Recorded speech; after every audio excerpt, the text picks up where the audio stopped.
तो सरकार अबू तालिब अलैहिस्सलाम ने जो जुमला कहा है वो सुनाऊं जुमला। शिया कुतुब का मैंने सारी जिंदगी हवाला नहीं दिया, सुन्नियत बता रहा हूं। हज़रत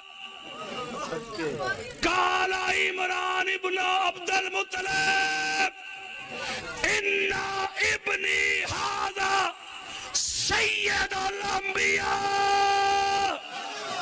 ओए अबू तालिब के मुनकरो, कानों की खिड़कियां खोल के सुनो, आंखों से हसद, बुग़्ज़, अनाद, कीना, अदावत के पर्दे हटा के सुनो।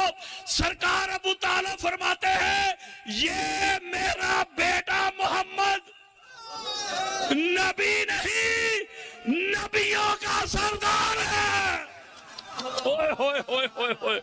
हज़रात, आओ मैं सरकार अबू तालिब के खुतबे का पहला जुमला बताऊं।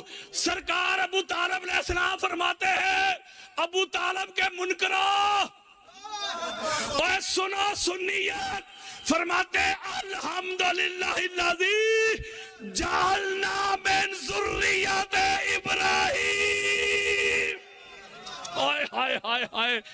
सरकार फरमाते हमद है उस अल्लाह की, तारीफ है उस अल्लाह की, सना है उस अल्लाह की जिसने हमको आले इब्राहिम में पैदा किया।